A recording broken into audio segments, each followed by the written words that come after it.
Richard and Sarah Turnbull quit the rat race in Leeds to live the good life in Italy. They're now on a mission to become totally self-sufficient. Manure is like gold. This week, Sarah helps out with the high-tech yearly bean harvest. Look, it looks very much like something that Richard would make. Granny tries to get to grips with a whole new language. Otto pianti di cavolo Toscana neri. And Richard helps a visiting writer find an inspirational Tuscan retreat. It's just extraordinary. The views.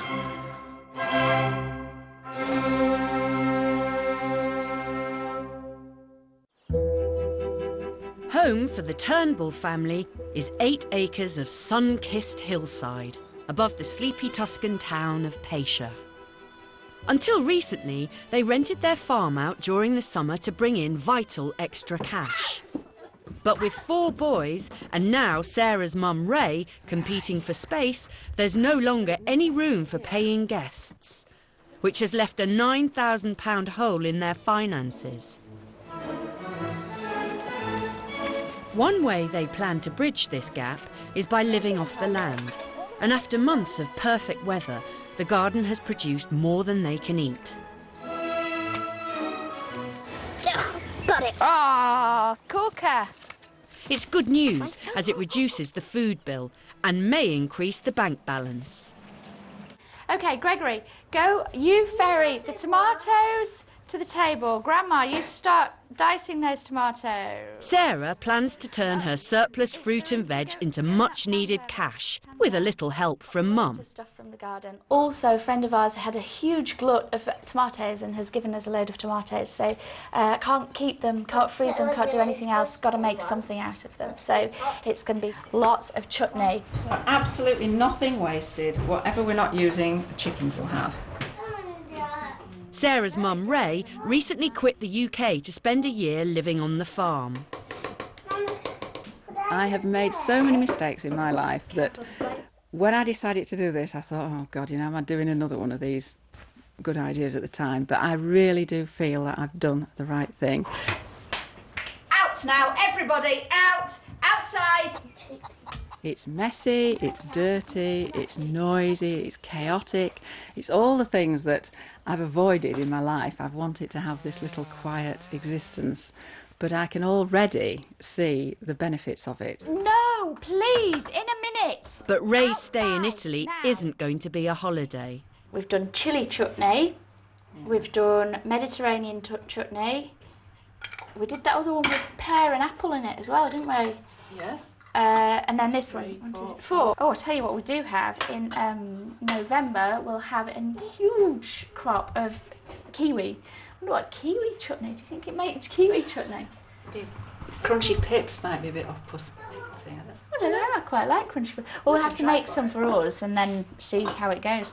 Sarah's counting on Mum to help boost the family income by helping to run the expanding farm shop. Once you have the idea of selling your olive oil in a shop, you kind of think, oh, well, we could sell this and we've got that, and then I'll make a lot of jam and chutney. So we were thinking we could sell that. Looks really good, doesn't it? Look at that. Yeah. The other new money-making scheme on the farm is the horses. What a lady! This summer, Richard and Sarah gambled most of their savings on a new breeding programme. They sold their first foal, Puzzle, for €5,000. Così. Va bene, grazie. Grazie a te. But as Fuchsia won't be able to give birth again for well over a year, the horses will have to earn their keep in other ways. For a start, there's the terraces. The more grass they eat, the less strimming for Richard. And the less hay they need to buy. And with 8 acres to maintain, they're the perfect form of eco-friendly transport, providing you can get on them. Getting on is the tricky thing with a saddle pad because you don't have stirrups. So this is his saddle pad. We've practiced earlier putting this on and off and on and off 1,000,000 times. Today, after months of training, Sarah is going to try and ride Quiz for the first time. You're a good boy standing there like that, Quiz. Horses know what I'm talking about. They just do it. It doesn't matter what language you're in. With a horse, it's the same thing. Now, this is where you should realise I mean business, Quiz. Richard made me this mounting block, bless him. Good boy. This is the crucial moment. Good boy. Often at this point, young horses kick up an almighty fuss. Good boy. Hey, what a clever man. But Quiz hasn't moved a muscle. He hasn't done anything apart from he's put his ears back going, what are you doing, Mum? Which soon becomes a bit of a problem. He says, but if I move, you'll fall off, surely. I'm going to see if we can have a walk. You may never see me again. Walk on then. The other problem is he doesn't understand your legs, so telling him to walk on and squeezing ain't going to work at the moment. Walk on. Let's go. Walk on. Come on, walk on. Come on. What? I think you'll do it. No. Well, that's breaking for you. With her psychic powers failing her, Sarah resorts to more earthly methods to get Quiz moving. Richard! Richard! I'm on Quiz and he's been such a good boy. Ever such a good boy, but he won't move. If you walk me round to the lodge and then you can let go, I think, and then he'll probably walk back to everybody else because all he wants is to stand and eat hay, I think. Come on then. And you just got to watch because he's going to have dicky balance because I'm on board, obviously. Ooh. Good boy, that's it, good lad. Clever Quiz, what a clever boy. Walk on.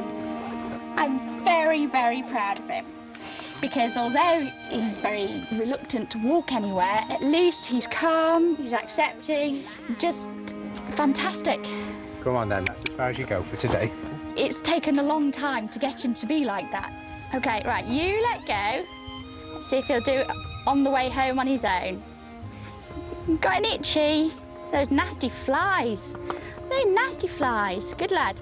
Walk on. You wouldn't get me on there for all the tea in China, but she seems to enjoy it. Oh, you are so good. You are so good. It's a huge thing to be able to get on a horse for the first time and them just stand there and go, OK, so, and whatever. So I'm very, very, very proud of him. There is, of course, one other important contribution the horses make to farm life. Manure for a farmer is kind of the most important thing. The more manure you put on your land, the better your land becomes and the better the crop that you get off your land. The aim of self-sufficiency is to make the most of what you've got and to make a, to make as many savings as possible. And as they say back in Yorkshire, where there's muck, there's brass. Manure is like gold. It's kind of better than gold. It's more useful than gold in these hills. With the horses constantly providing fresh supplies, there's more than they can use, even with 350 olive trees and an extensive vegetable garden.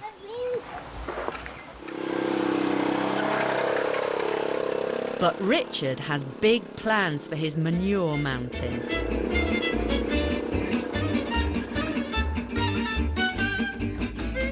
Ciao, Claudio.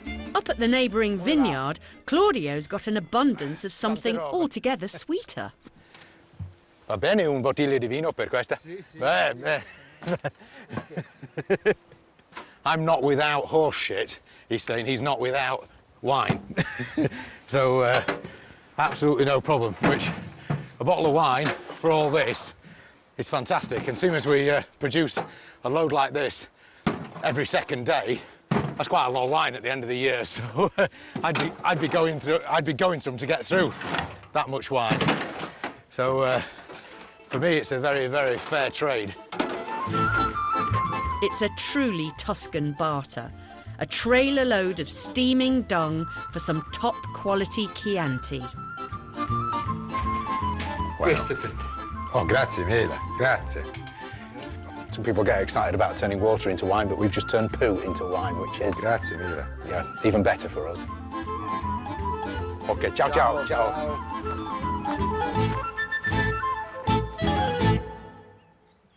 All right. right, and in Italian, right, I would like. Back at the farm, and with several tons of chutney now safely in jars, Ray gets to grips with another sticky subject. Io voglio uno di questi. Surviving rural Tuscan life without speaking the language is virtually impossible. Io vorrei. Vorrei. Vorrei. Hardly any of the locals speak English, which means it's down to Ray to learn Italian. Io vorrei un cavolo. 9-year-old Gregory is fluent and has started teaching Granny a few basics. Cavolo. Scusa, non capisco, sono inglese. Scusa, non capisco, sono inglese. Inglese, yeah. So that's, excuse me, I don't understand. I'm English. Right. The language is the key to unlocking the door to the Italian world. And then you discover how friendly the Italians are and how encouraging they are and how much they want to help and share their lives with you. So for Ray to take that first step, once she's done it, I don't think she'll look back. Well, there's only one way to find out. So off she heads with Gregory to the weekly Pescia market. Glasses. List. List. Io vorrei 8 pianti di cavolo toscano neri. Vorrei carote. Quanto è il totale? Ah, quanto è il totale? Was I right saying grande when everyone wanted big one? Questo grande. Questo grande. Toscano noce? Quanti? Due. Due? Is that a ch or not? Having successfully worked her way through Sarah's grocery list, Ray decides to treat herself to a little something. Inglesi? Inglese. Who else would be buying a fluffy duster? It wasn't actually as bad as I thought it would be, or I wasn't as bad as I thought it would be, although I'm not to judge, really, am I? But Gregory says I did well. Yeah? Yeah, so that's my teacher saying I've done OK for my first jaunt. And the drive towards self-sufficiency continues, as Sarah and Ray discover the secrets of bean harvesting, Tuscan style. What is it? Heath Robinson. There won't be room for all of us in there. But... And Richard works hard to make sure a potentially lucrative property deal doesn't go down the pan. We've even got nice views from here.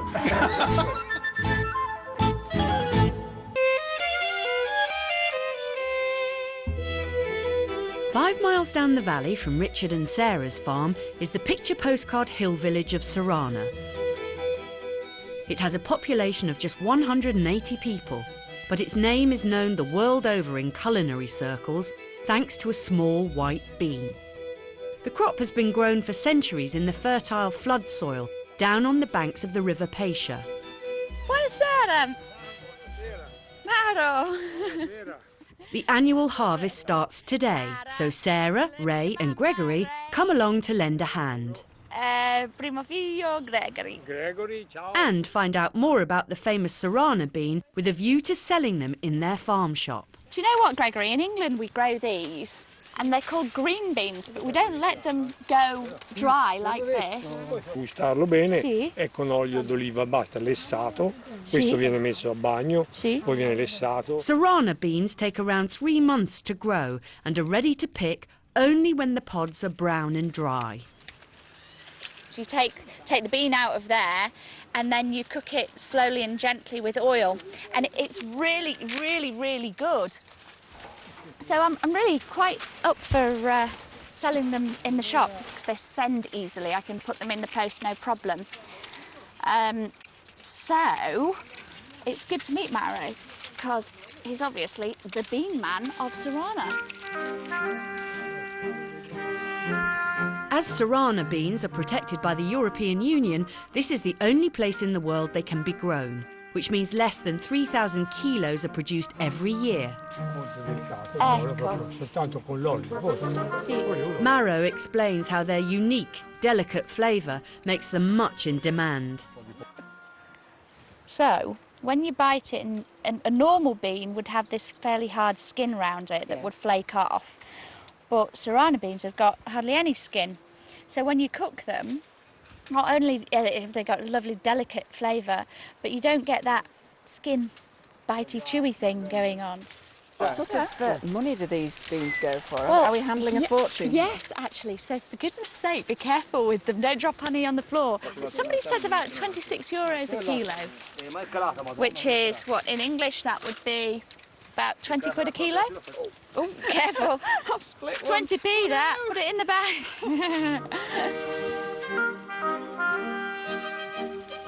We used to grow these when Sarah was little, green beans. It was always very exciting because they seemed to grow overnight, and Sarah used to, as a little girl, run down the path and, "Oh, Mummy, there's a bean grown," and yeah, it's a reminiscent experience as well for me. And now it's Gregory that's getting all excited. Bravo. Once picked, the beans are laid out under the hot Tuscan sun for 3 to 4 days until they're completely dry. Wow, look at that. That is one sacco di beans. At which point, this high-tech piece of equipment comes into play. E cos'è questo? Questa è una macchina rudimentale, questa è una macchina. After an enthusiastic explanation from Maro and Ido, it's down to Sarah to attempt a translation. It's a bean shelling machine. It's very rustico. I suspect he made it himself. Yeah. With look, it looks very much like something that Richard would make. The bean machine may look a little cronky, but who cares, as long as it works.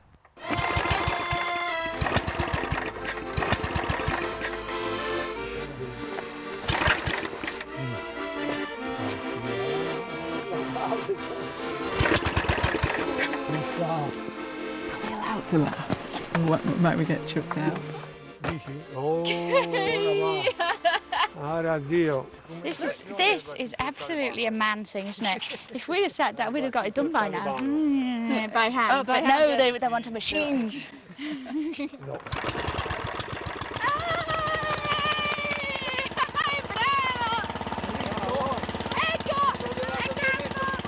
With Maro's marvellous machine finally coaxed into life, the serious business of bean extraction can begin.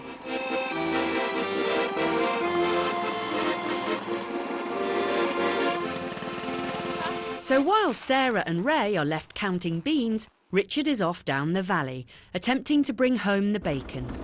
He's turning his experience of the Italian property market into a vital earner by helping other Brits find their own Tuscan home from home. Some people buy because they want to change their lives, some people buy because they want an investment. Here's a man buying because it's going to help him do his job. And the man in question is writer Nigel McCreary, who's looking to buy an inspiring retreat with his partner, Nell. How you doing?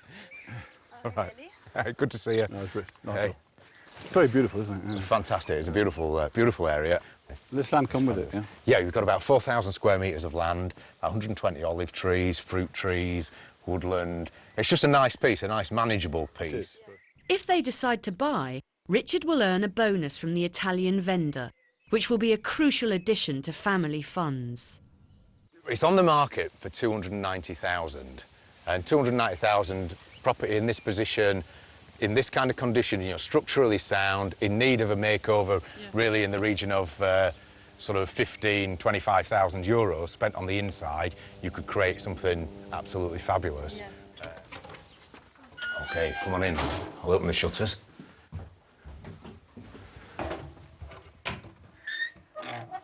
So a living room, a lot of the original features are here. So the chestnut beams, the tiles, if this was all sandblasted, it would come up all lovely terracotta tiles. Oh, it's smashing. Needs work, obviously, but its potential's enormous. Follow me. Nigel's looking not only for a home, but also somewhere in the Tuscan landscape that will inspire his work, in the same way it's inspired generations of artists before him. The views. It's just extraordinary.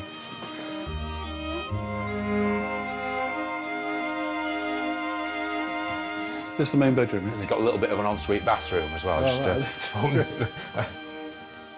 You've even got nice views from here. Exactly. You could have an old novel cracked off before breakfast. As the sun comes up over the crapper.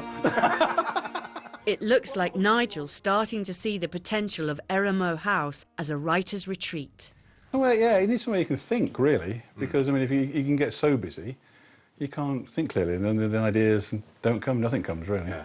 So you need somewhere quiet, out the way, like this. You can just hear what the wind and the, you know, Yeah. and it's lovely, and you can relax a little bit, and you do need to relax to get those thought processes going. I think it's gone very well, and seems to be exactly what they were looking for, you know, both of them. Ticks all the boxes, doesn't it? It's got the olive groves, it's got the location, it's got everything. Everything I wanted. Perfect writing place. I like the feeling here. It's very pleasant. It's bringing me memory from my childhood. That's what I like. Yeah, feels good. Yeah. Around the corner, I'll tell you all about the... They like it so much, they decide to strike while the iron's hot and get Richard to phone the owner and put in a cheeky offer of €210,000, 80 below the asking price. OK, I've spoken to her. Yeah. Right, long story short then. Basically, she would take 275 for the property. Right. No, the asking price is 290. She'd take 275. Right. In her defence, I would say, you know, there aren't many properties like that. She knows as well, you know, all the good points about it and what have you. And she's, you know, she is right. It hasn't been on the market that long. No, well, that's what I was just saying to Nell. She might wait a little while, see if she gets a better offer, because it's only just come on. So. Yeah. Their speculative offer might have been turned down, but Richard's commission isn't down the pan quite yet. But we still love the house. We're still hopeful that if the figures come out nicely for the renovation, we'll up the offer, and if we can meet a kind of halfway, we might still get it.